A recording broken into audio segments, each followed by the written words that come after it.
commencer cette émission, on a le plaisir d'accueillir non pas un, mais deux invités, Céline et Frédéric Guéguin, vignerons en Bourgogne. Bonjour à tous les deux. Bonjour. Alors, un mot sur votre parcours. Vous êtes tous les deux issus d'une famille de vignerons et vous avez décidé de créer votre domaine en 2013. On commence par vous, Céline.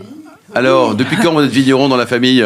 Nous, on est vignerons depuis très très longtemps, de par ma mère, qui est fille de vigneron, petite fille de vigneronne surtout. C'est de mère en fille. De mère en fille, oui, quoi. Voilà. Et vous, Frédéric, ça fait combien de générations, là ? Alors, moi, c'est la première génération, mais j'avais de la famille, j'avais mon oncle qui était viticulteur, des cousins, et c'est eux, en fait, qui m'ont donné le goût de faire ce métier, et j'ai commencé très jeune, à 14 ans, j'étais déjà dans les caves. Et alors, comment ça, en 2013, vous avez quoi ? Rassemblé vos vignes en disant l'union sacrée ou chacun sa pomme ? Non, pas du tout. En fait, c'est une histoire d'amour, de couple. Alors, qu'est-ce qui s'est passé, Céline, en 2013, indépendamment de l'amour qui continue ? Alors, une chose dans toutes les familles arrive, c'est qu'il y a une transmission qui se passe dans un domaine. Et mon père, qui a créé un très gros domaine, a choisi de transmettre à un garçon. Un garçon, voilà. C'est-à-dire ? À mon deuxième frère. Donc, c'est quel domaine ? Domaine Jean-Marc Brocard. Ah, Jean-Marc Brocard, très bien. Voilà. Donc, un domaine qui est un des plus gros domaines du Chablisien, donc qui est... Lui, il est parti de rien, il a plus de 230 hectares à Chablis. Ouais. Et en 2013, il a dit, c'est Julien qui reprend. Je dis, nous, on va faire notre propre histoire. Et vous allez créer votre domaine, quoi. Voilà, votre papa était notre invité, on avait fait une émission spéciale ensemble à Serré, en direct de Diable, il y a quelques années. Je garde un très très bon souvenir de Jean-Marc, qu'on embrasse. Et alors vous, que vous êtes parti de quoi alors, moi, au départ, j'ai fait donc des études, j'ai fait des BTS agricoles, puis j'ai travaillé chez mon oncle au domaine du Rue, à Maligny, pendant 5 ans.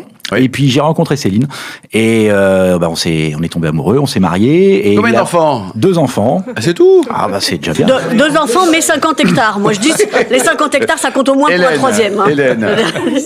je me permets parce que franchement 50 hectares c'est largement autant de boulot que de gosses. Hein. Je dis ça bon. Ça occupe. C'est ça. Puis surtout les 2 enfants à un moment donné ils ont 25 ans, ils font leur vie. Le vignoble à 25 ans faut encore s'en occuper pendant 4 générations. Oui, justement les enfants sont là. Voilà. Aider, donc, voilà. Ils ont quel âge les enfants aujourd'hui ? 21 et 24. Ah oui, donc ils vont pouvoir commencer à s'y mettre sérieusement. Est-ce qu'ils ont envie aussi déjà ? Oui. Les deux ont envie ? Les deux, surtout notre fils, Baptiste, qui est vraiment tourné vers la viticulture. Lui, il finit ses études l'année prochaine et on en a parlé il y a quelques semaines. Je lui dis, tu reviens quand vers nous si tu as vraiment envie ? Il me dit, dans 1 an, je suis là. Au mois de juillet, je suis là. Et vous avez envie de transmettre, quoi. Ah oui, bien sûr. Stéphane, c'est beau, tous ces vignerons qui transmettent, qui créent, qui s'aiment, qui transmettent aussi la passion du vin et de l'amour. Ouais, je trouve ça vraiment génial. Et après, c'est une très jolie maison et qui fait des très très jolis blancs. Ouais. Alors justement, qu'est-ce que vous avez comme appellation, tiens ? Sur 50 hectares, ça en fait, non ? Alors, on a la chance de travailler le vignoble de ma grand-mère. Donc, je disais ma grand-mère, mon arrière-grand-mère, c'est les vins de l'Auxerrois. Donc, les vins de l'Auxerrois sont moins connus que les vins de Chablis, mais on a la chance de travailler des cépages rares, dont le cépage Sassy, qui est un cépage qui... Sassy, impératrice ? Non. Oui, presque. Tout, quoi. Ouais. C'est un cousin du Tressaillé. En fait, autrefois, dans Lyon, on plantait ce cépage. C'est un cépage qui était surtout assemblé dans les créments de Bourgogne. D'accord. Voilà. C'est pas le cépage officiel. Tout le monde l'a arraché. On est le seul producteur à l'avoir gardé. Cocorico, vous avez bien fait. Et surtout, vous faites un 100% Sassy. C'est ça qui est super intéressant. Voilà. C'est que, on pourrait le goûter en assemblage par petites touches, mais là, on peut vraiment goûter ce que c'est. Donc, le Sassy, on l'appelle aussi le Verdet ou le Tressaut. Oui. Et effectivement, c'est un cépage qui a complètement disparu. Alors, est-ce que vous avez une idée de pourquoi il a disparu ? Il est si difficile que ça à élever ? Très long à gentil. Oui, tiens, Frédéric. Non, c'est parce que c'est un cépage qui avait plus de difficultés à mûrir en réalité. D'accord. Et donc, il a été abandonné au profit du Chardonnay qui est plus fin, plus élégant. Mais aujourd'hui, avec le dérèglement climatique, en fait, parfois ça a du bon aussi. Et ce type de cépage, justement, permet de garder un petit peu de fraîcheur, un peu de vivacité. Et donc, si vous voulez, sur le plan aromatique, c'est un petit peu entre le Sauvignon et l'Aligoté. Quand on déguste le Sassy, on a ce côté parfois très parfumé du Sauvignon.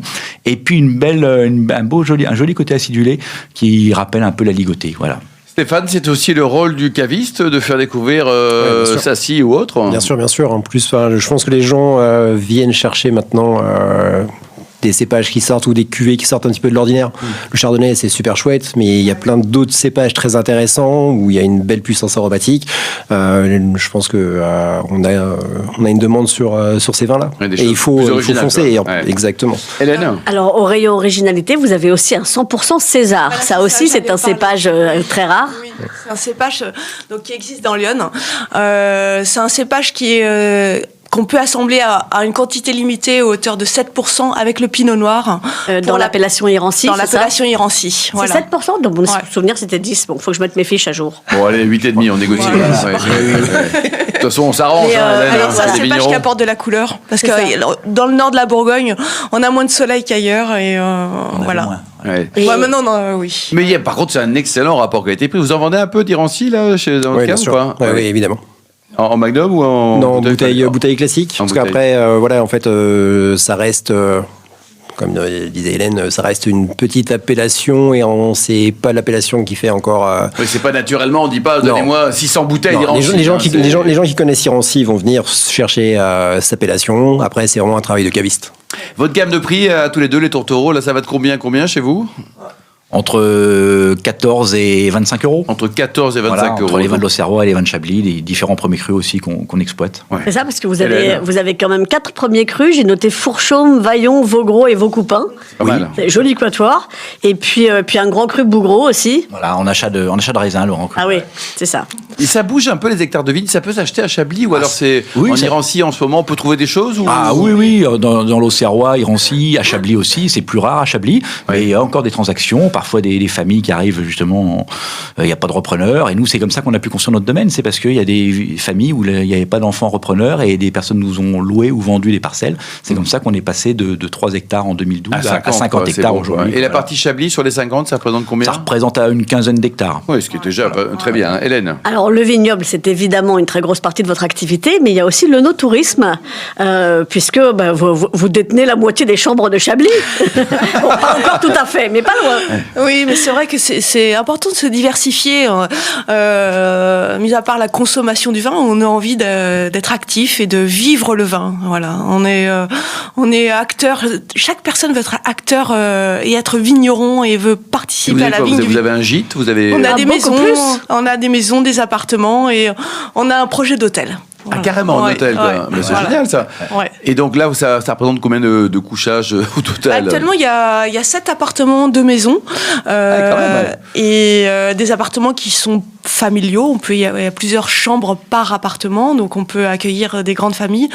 On accueille très très souvent des gens de Paris, mais aussi des étrangers. Parce que Chablis attire énormément de monde. Voilà. On a plus d'étrangers que de Français. Vos appartements, Céline ou Frédéric, combien ça coûte une nuit? Parce que là, ça va être un arrive entre 100 et 150 euros. Pour l'appartement? Ouais. Alors, ce sont des grands appartements. Ils font à peu près chacun 50-60 mètres carrés. Ouais, c'est des beaux 66 même. Est-ce qu'ils achètent tous du vin? Parce que c'est bien, ça aussi, alors, chez Zodo. Oui, parce qu'ils sont obligés de passer à la cave pour déguster.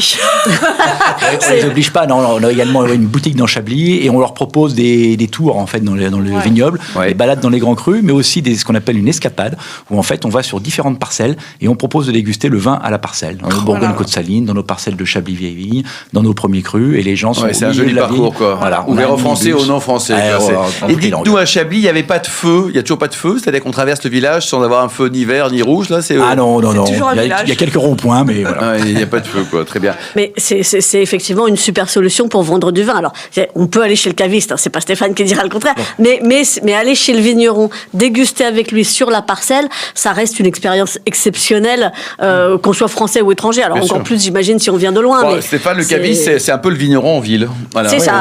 Mais même moi, je pousse mes clients à visiter les domaines quand on n'est pas très loin d'un super domaine. Où dormir à Chablis, grâce bien sûr. Bon, pour terminer, vous avez un site internet, peut-être une adresse pour prendre enseignement sur tout ce que vous faites? Oui, tout à fait. C'est chablis-guéguin.fr. Voilà, tout le monde peut venir visiter ce site et réserver en ligne. Et puis, si jamais il y a des annulations, il n'y a aucun souci parce que c'est important de dire qu'on s'annonce. Voilà, je viens, mais bon, si... Ça peut arriver, quoi. Voilà. C'est bien. Vous êtes très sympa et ouvert, quoi. Et dernière chose, peut-être Stéphane, température de service d'un Chablis, vous le conseillez à quelle température pour pas le massacrer? Il ne faut pas le massacrer, justement. Donc, l'idéal pour moi, c'est 10-12. 10-12 pour un Chablis. Vous confirmez, Frédéric? Oui, 12 degrés, très bien. Pas trop frais, vraiment pas trop frais. Il faut vraiment sentir les arômes. Et ça peut se conserver? Dernière question, un Chablis 10-20 ans sans difficulté. Merci beaucoup, Céline, Frédéric, ainsi qu'Hélène et Stéphane. On se retrouve dans un instant avec le Vino Quiz pour gagner les très jolis cadeaux en jouant sur invinoradio.tv.